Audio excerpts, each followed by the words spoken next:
And please welcome Chris Witteman from the California Public Utilities Commission, who's going to talk a bit about we'll get Chris's slides up, regulators read on the Open Internet Order and regulatory proceedings. So here's your clicker. So where do I push? Bingo. Okay. Forward, back. Thank you.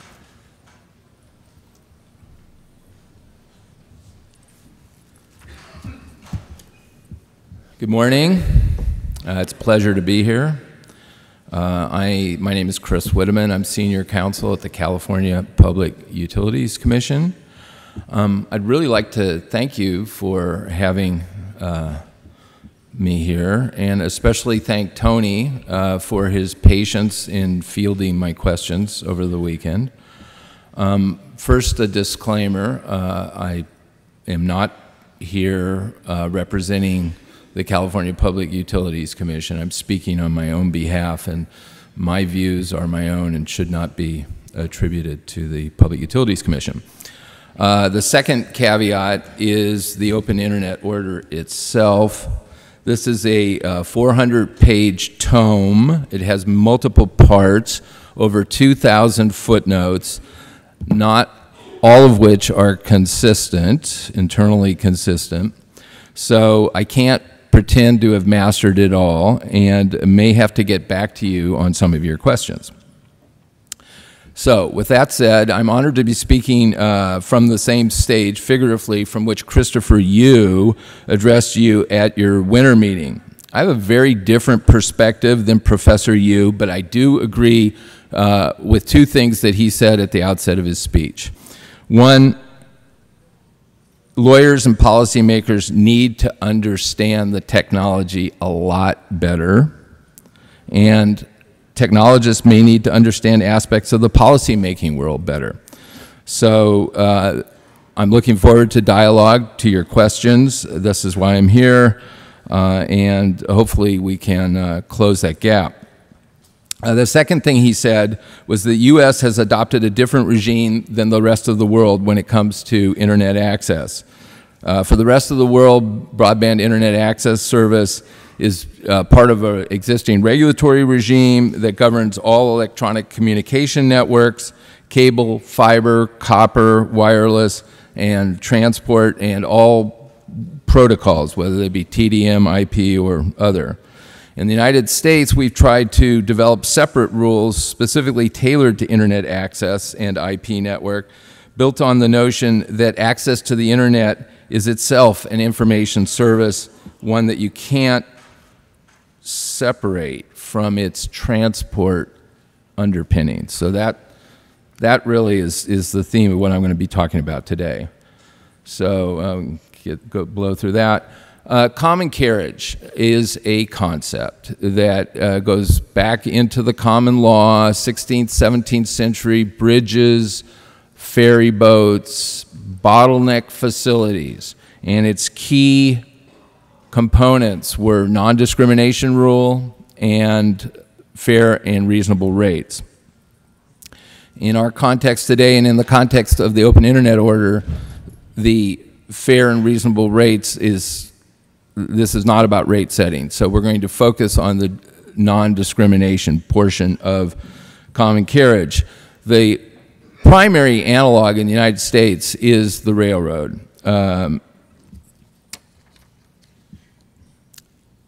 In response to widespread public outrage about the power of the railroads, the power of the railroad barons, and how they could control the United States and California economy and the politics.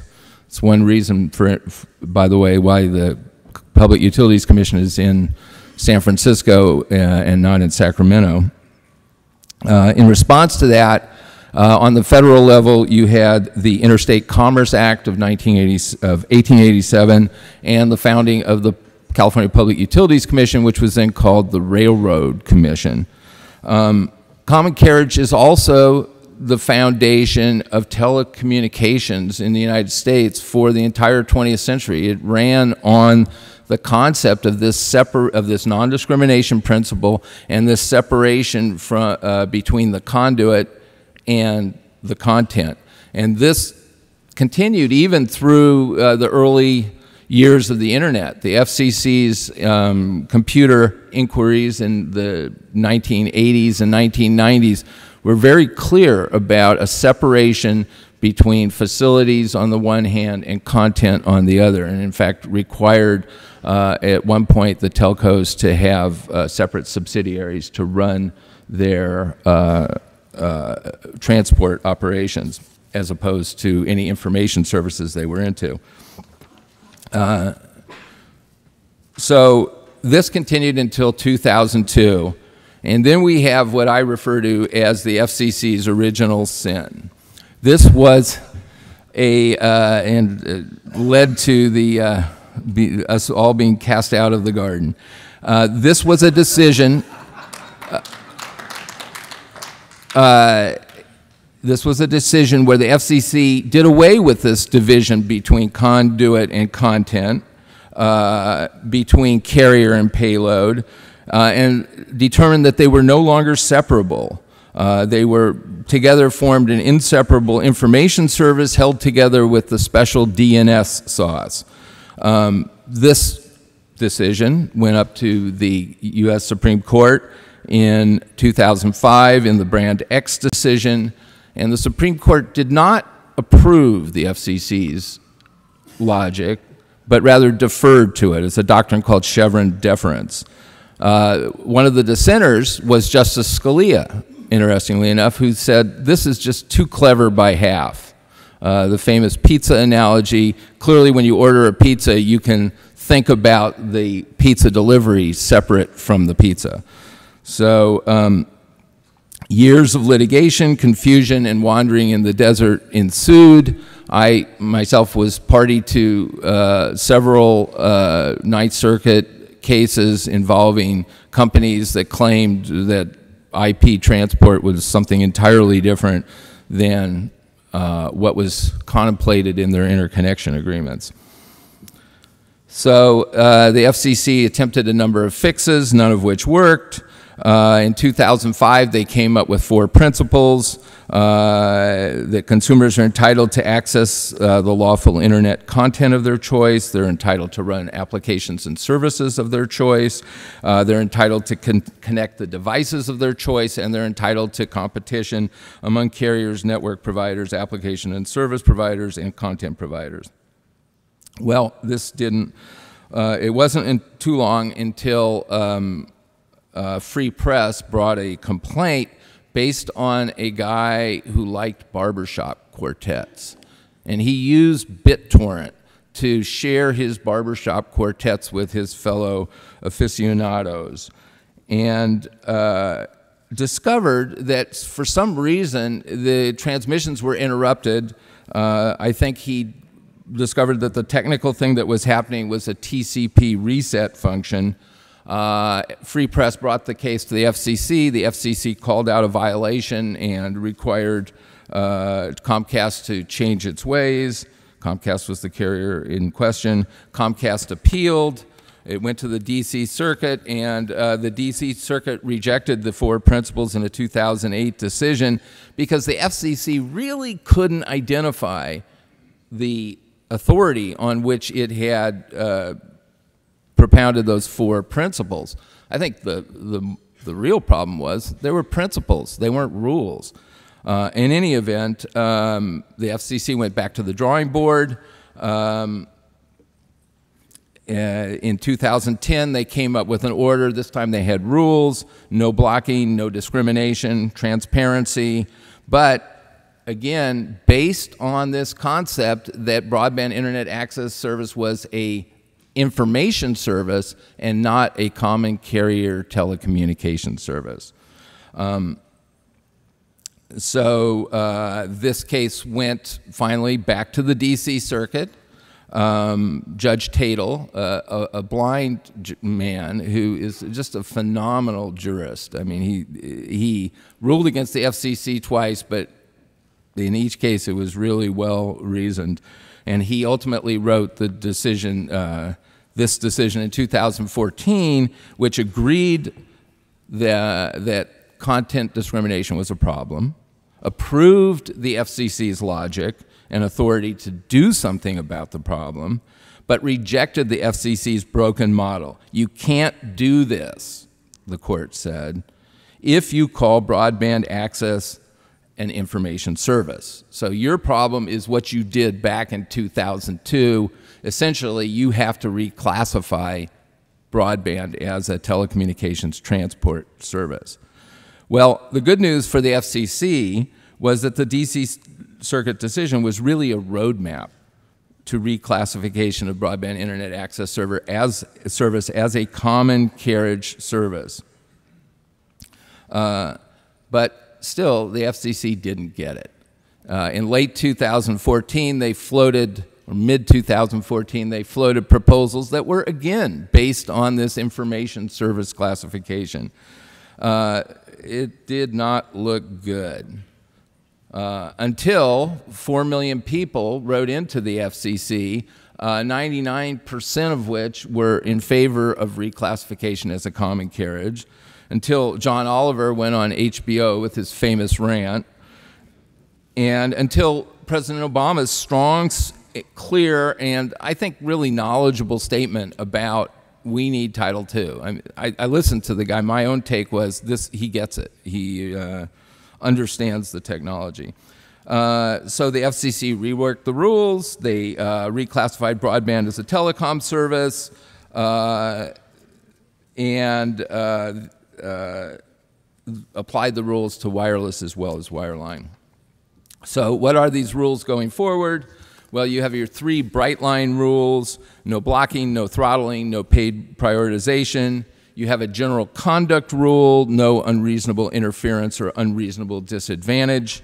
And you have an enhanced enhanced transparency rule, which is essentially a consumer protection device. You must disclose what your networks are about. So on the no blocking of content, applications, or services, that's pretty straightforward. There were 2 exceptions: reasonable network management, we'll talk about that in a minute, and unlawful content. I know that's a whole other subject. I'm not going to get into that at all. The second rule was no throttling. This, again, is a bright line rule, not addressed to outright blocking, but conduct that inhibits the delivery of particular content, apps, or services, or particular classes of content, apps, or services. Again, 2 exceptions: the reasonable network management and the customer-chosen speed tier. So if you choose a lower speed tier for a lower amount of money, that would you are essentially agreeing to that. It's customer-driven. The FCC specifically mentions the problem of a carrier throttling the over-the-top content that competes with the carrier's own content. Throttling is the flip side of paid prioritization. So that's the third rule: no paid prioritization.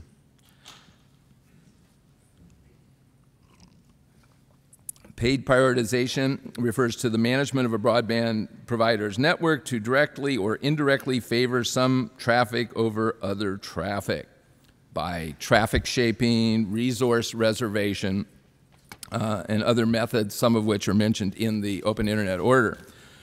This is a bright line rule.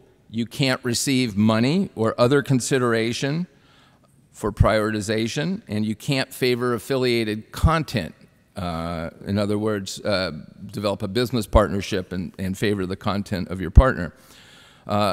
Paid prioritization is a business decision, therefore reasonable network management does not apply here. It's just a bright line rule. You can't do it. So carriers cannot, for instance, prefer Netflix traffic over Amazon, or those 2 over a smaller competitor, say Fandor. So those are the 3 bright line rules. Now we have the unreasonable interference or unreasonable disadvantage standard. This is a general conduct rule. Carrier's conduct may not violate one of the 3 bright line rules, but a carrier's conduct may not violate one of the 3 bright line rules, but may still interfere with the consumers access to lawful content. That's really the key here. The consumer is in the center of this analysis.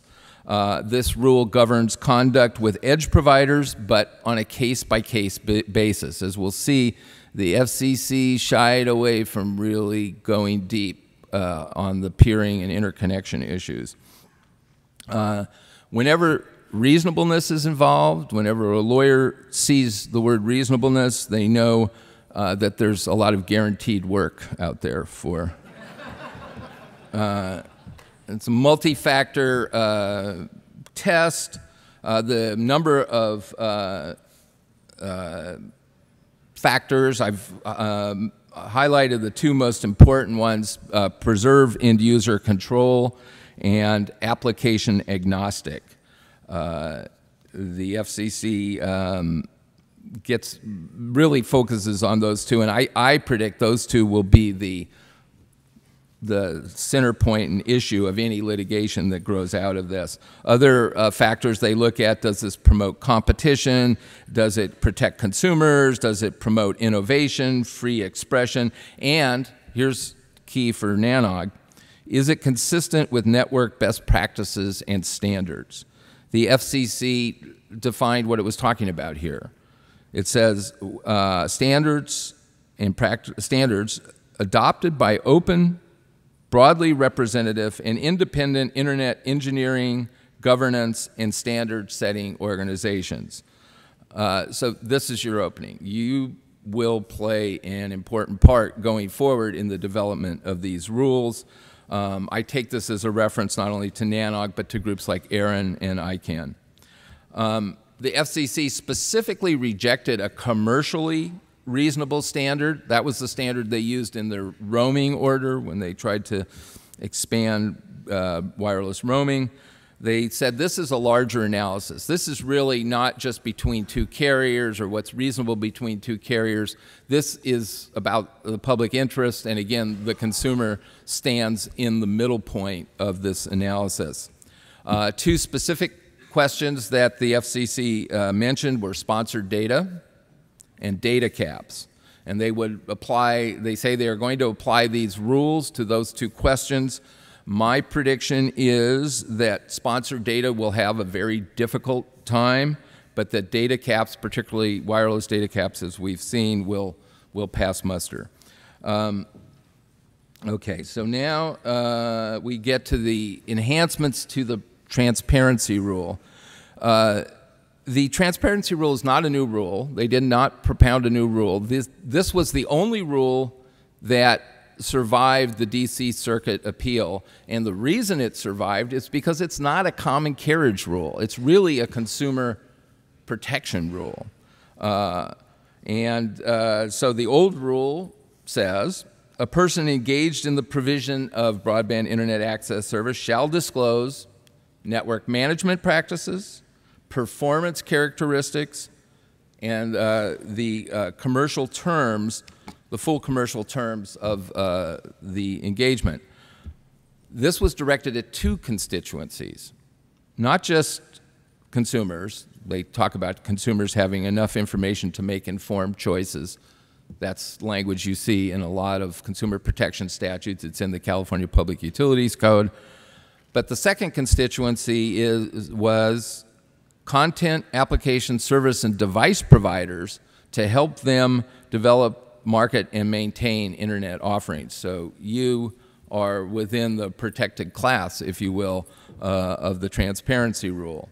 The enhancements in the 2015 version of the Open Internet Order are price, full monthly service charge. So you can't give a price and then add on a lot of add-ons that are not fully disclosed in your advertising. Other fees, that's what I was just referring to, data caps and allowances, and performance characteristics such as speed, latency, and packet loss. In other consumer protection contexts, we've seen state and federal regulatory agencies come up with a matrix for such disclosures. For instance, the FTC's privacy matrix might be something the FCC will come to. All right, so what is reasonable network management?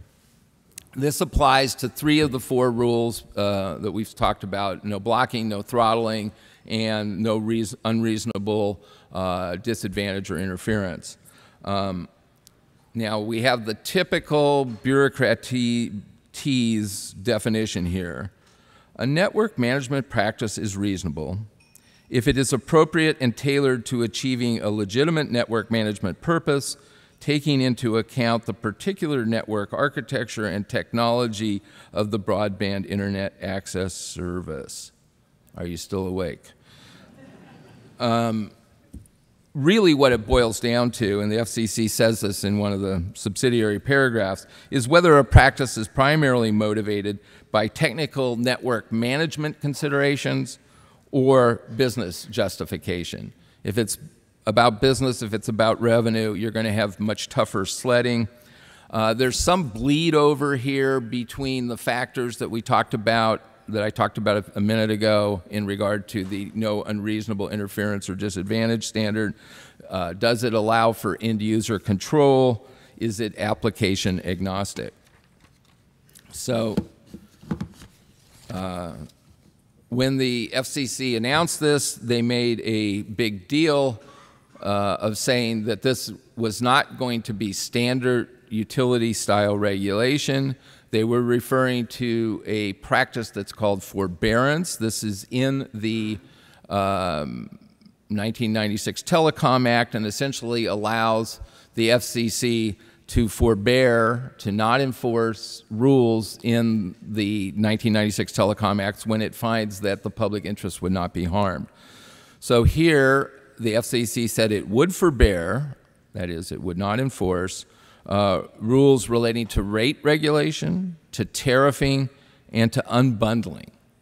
I italicized unbundling because I think that really is an issue that the FCC, in all honesty, has just kicked down the road. They were not going to forbear. I'm very clear about not forbearing on rules relating to privacy, pole attachments, good news for Google and other who would come into the facilities world, on universal service, new proposals on universal service out a day or 2 ago from Chairman Wheeler, and disability access.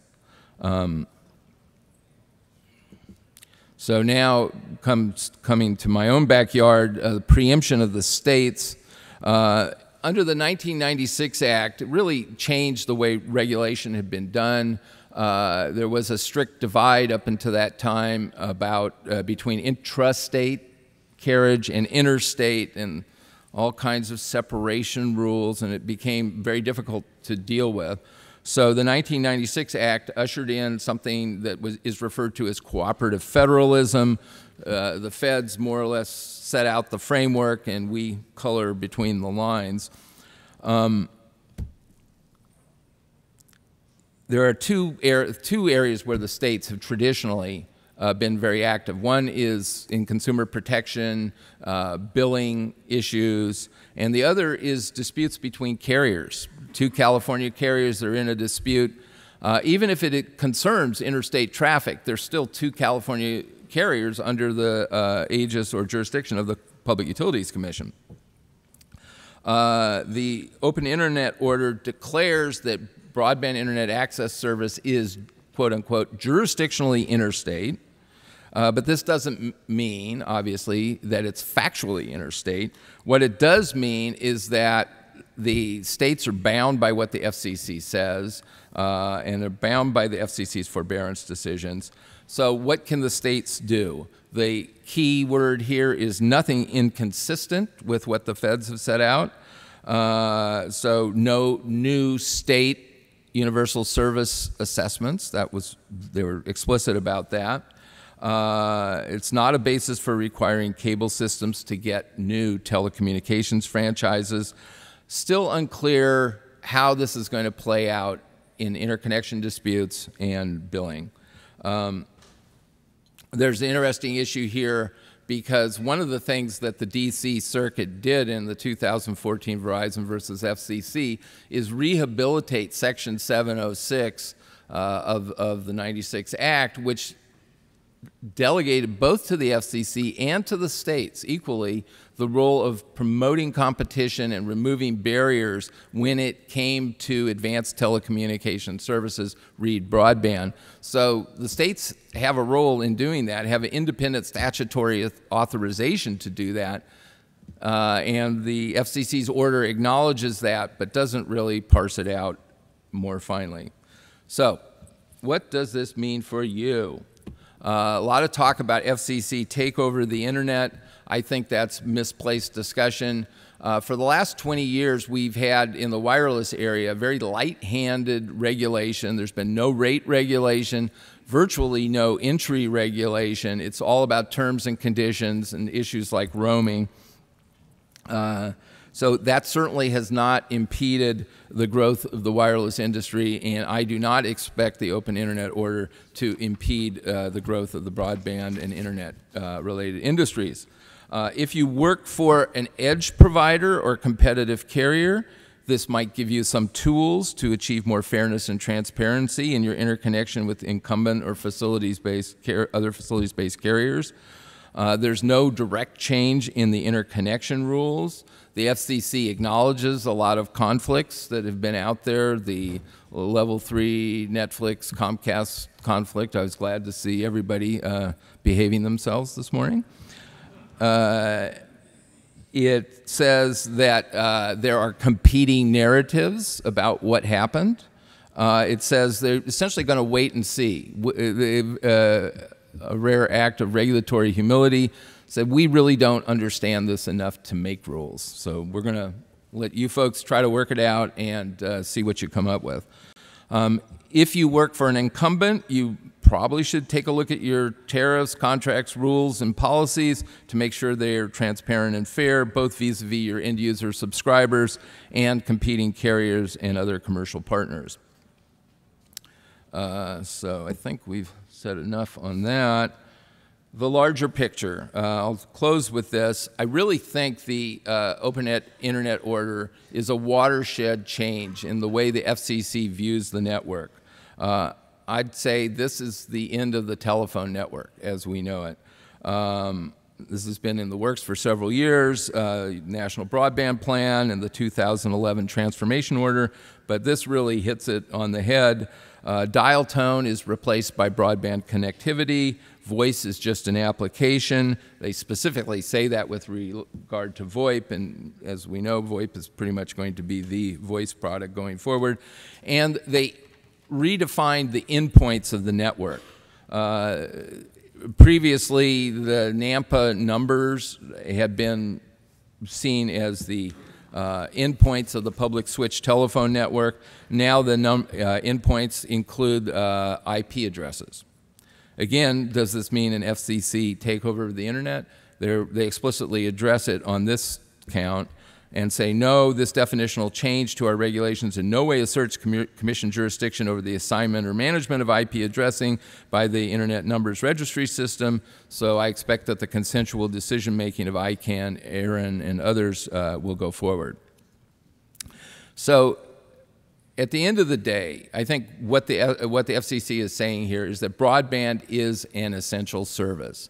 It is, even if we don't regulate it completely as a utility, it is a utility. You cannot get a job now. You cannot find out about your community. You cannot do so many things if you are not on the internet. It's like water. It's like gas. And by the way, in gas regulation, over the last 20 years, there's been an unbundling that has occurred there. Gas pipeline operators are supposed to, I'm not a gas regulator, so I don't know for sure, but are supposed to be separate and apart from the gas generators. In the electricity field, another essential service, there's the whole issue now of net metering and feed-in tariffs. You have panels on your roof on what terms and conditions are you going to be able to feed electricity back into the network. And I think broadband shares some of those characteristics. If broadband is going to be different than a traditional utility, what is going to happen is some sort of competition in the last mile. That's the key. That's the bottleneck.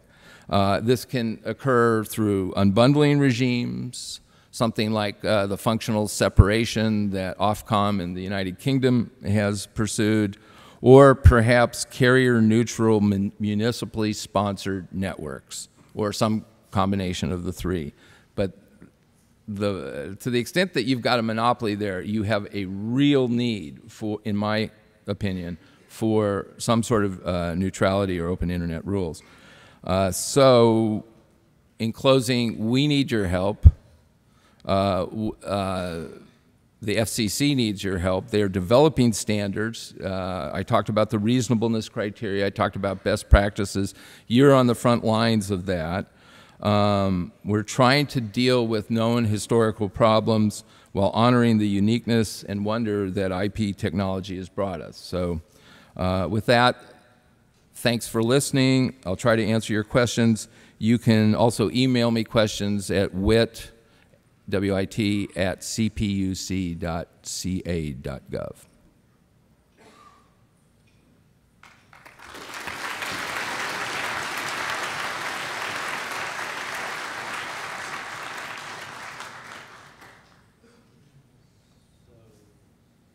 No questions? Good.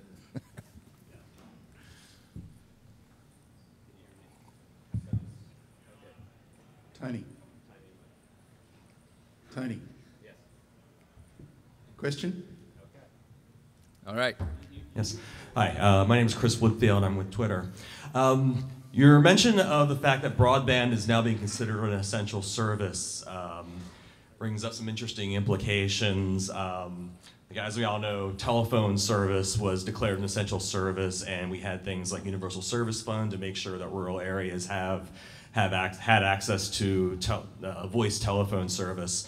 Do you see a point where the current FCC standards for broadband would eventually become a baseline for some sort of universal service requirements? And you think that would be A, necessary or B, even desirable? So we were taking bets on whether that question would come up, and the smart money was that it would. The FCC a day, 2 days, 3 days ago issued an order that goes down that road to redefining basic service to include broadband. I don't see any way around that. I think that talking about standalone voice, even if that's all you're using, that just does not make sense going forward as far as I can see. And I think the FCC says that between the lines by referring to VoIP as a data service rather than a transport service. Thank you. Jeff Houston, APNIC. Do you think that the regulatory system is suffering from lamppost bias? In other words, you're looking under the light of the lamppost because that's the easiest place to look.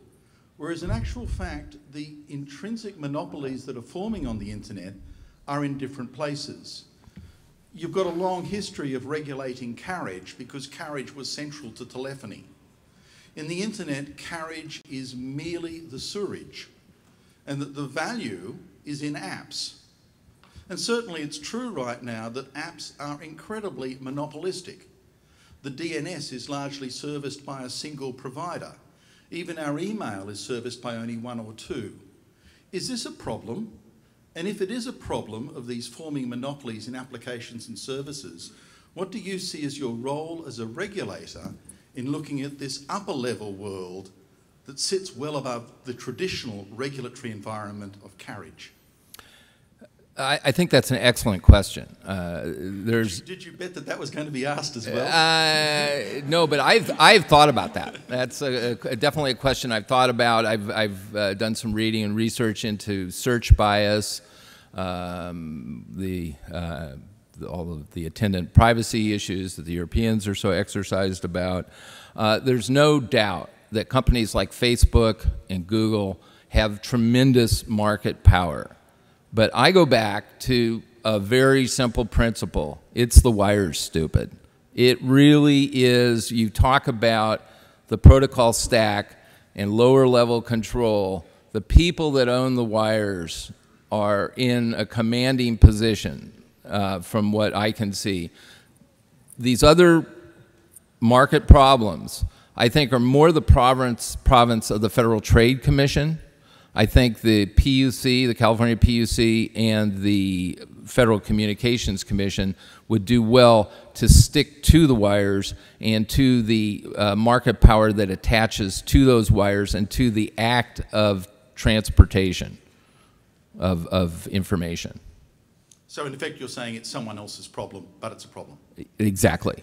That is exactly. And I would. It's like the railroads. You know, you've got one railroad track into town. The railroads themselves can be a problem there and extort super competitive rates from the people that they're serving. Or you can have a Rockefeller come in and co-opt the railroads. So that's the problem you're talking about. Thank you.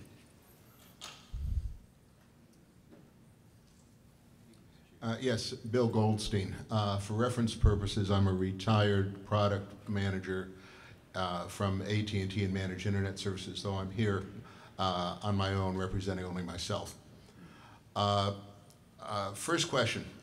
Most large-scale exchange of traffic between networks is done via private peering. Given the transparency and bottleneck aspects of the current ruling, what do you think is the future of private peering? And the second question, of course, all this is under some very significant legal challenge. I just wonder what your observations would be on what you think the chances are of this latest ruling really standing the test of the courts going forward. So let me take the second one first. I think the D.C. Circuit and Judge Tatel did the FCC and the United States a tremendous service in setting out a roadmap, and a logically coherent roadmap at that, to what the FCC should do. And the FCC finally followed that roadmap. So my money is on that this will be upheld in the courts. I'm not even sure if it will reach the Supreme Court, but and you will have, if it does reach the Supreme Court, you will have Judge Scalia, who's looking for a very simple, clear approach to regulation, and separating out the conduit in the way that the FCC has done, I think is clear enough for him. He's got his transport element as a separate element. As to private peering, Chairman Wheeler said in the last month or two that peering is just a fancy word for interconnection, a $25 word for interconnection.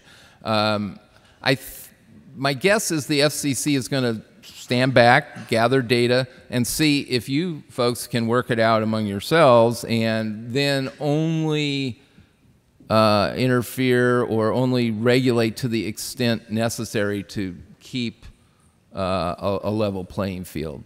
And again, with the consumer in the middle point. If data is effectively being, and information is effectively being made more difficult for consumers to reach, I think that's the point when the FCC will step in. I don't know if that answers your question, but.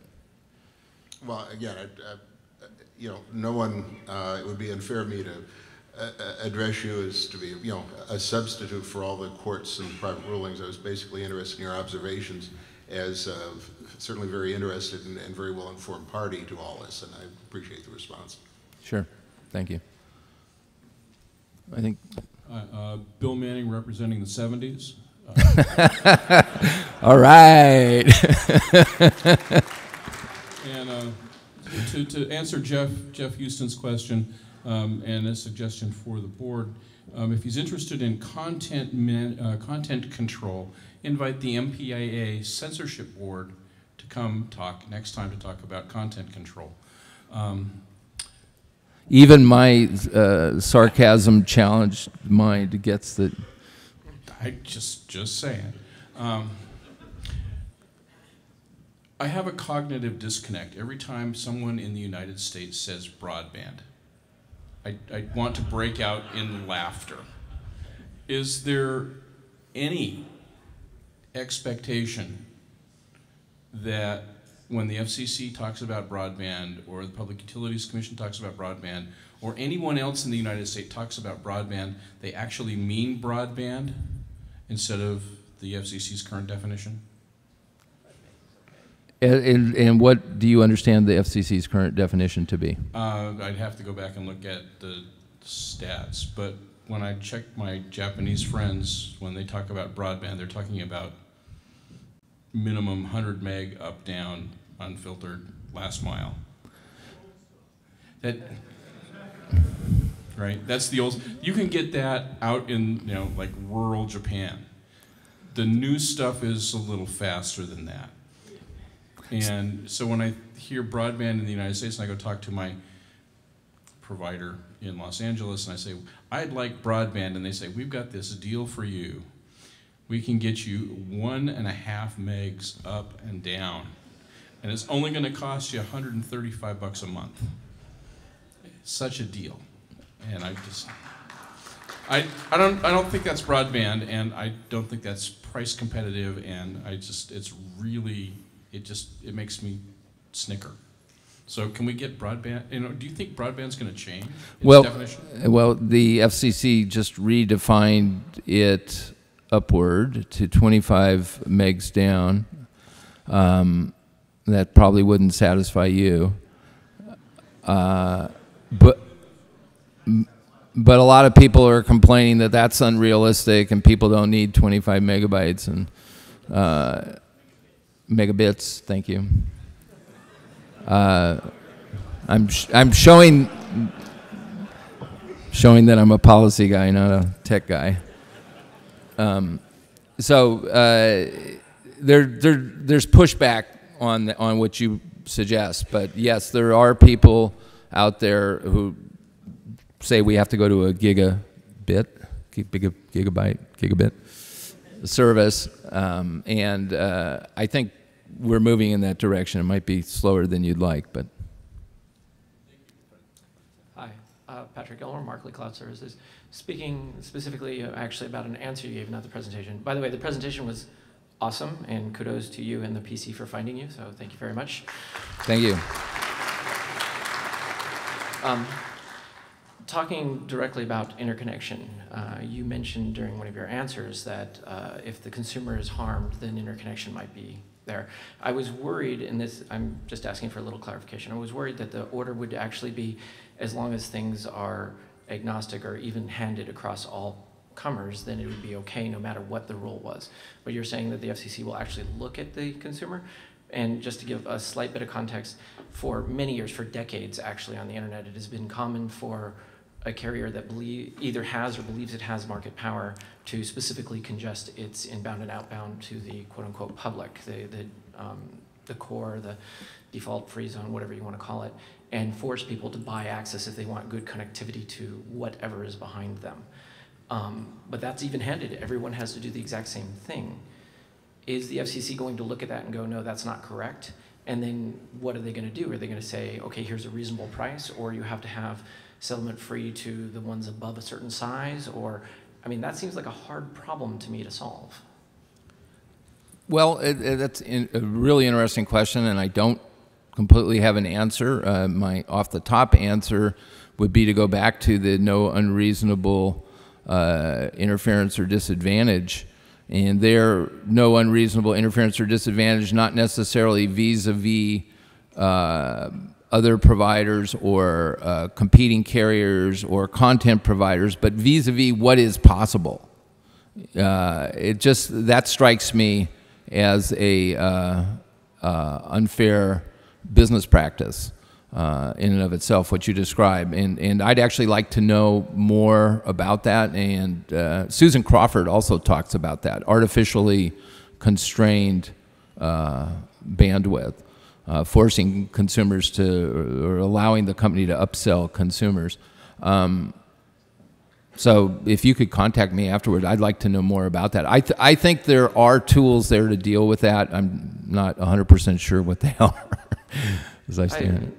I'd be happy to talk to you. So I don't know, I'm sure hundreds of people in this room.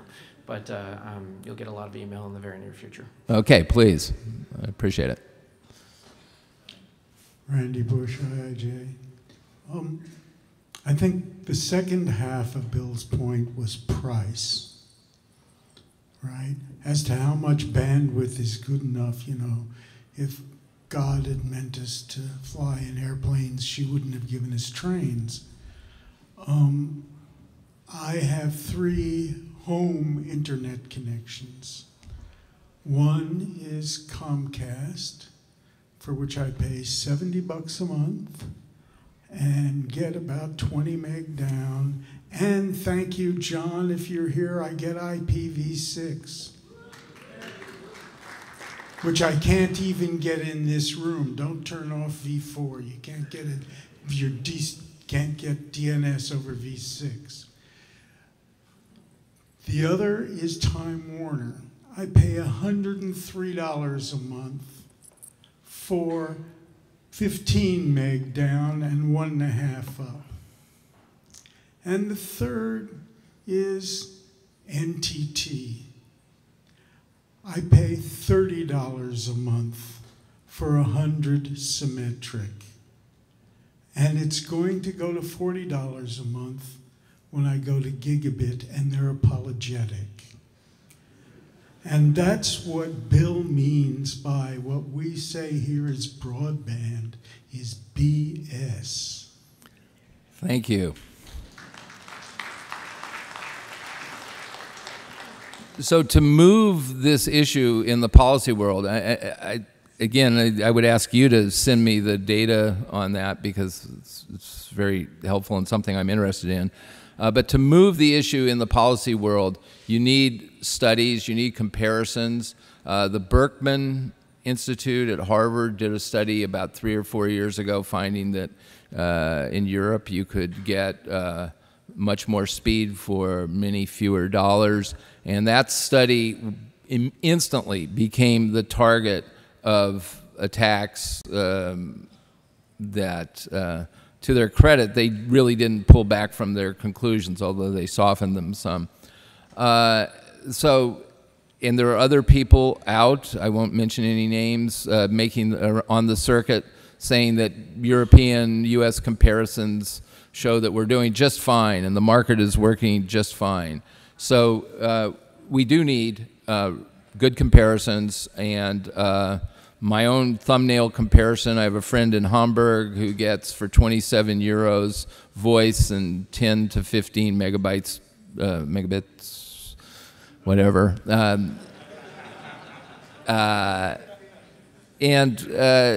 mean, compare what you would pay for that in the United States. Similarly, have an acquaintance in London who even less than that. So I think we need good cross-country comparisons to drive that discussion. Hi, I'm Anish Advani. I'm representing the University of Colorado Boulder in the college immersion program. So I'm primarily a tech student trying to understand the intricacies of policy, so forgive me if my question sounds stupid. Is the FCC the only body that regulates the rulings of paid prioritization and non-discrimination? If yes, then do you think the FCC is equipped with enough resources to detect and regulate any infringements or indiscretions that might occur? You asked 2 very good questions. One, the Federal Trade Commission has some jurisdiction in this area, but they do not, due to a long outdated law, have jurisdiction over common carriers, and that needs to change. Commissioner Wheeler is, I think, dedicated to working with the Federal Trade Commission and bringing their expertise on board. Very good question. And as to your second question, whether the FCC has sufficient resources, I think my answer, from what I can gather on the West Coast here, is no, they don't. They have one administrative law judge. If they are really going to elaborate through a series on a case-by-case basis, which is what they say, they're going to need more administrative law judges, more capacity to do dispute resolution than they currently have. Does that answer your question? Yes, it does. Thank you. Time? I think we have to. Thank you very much.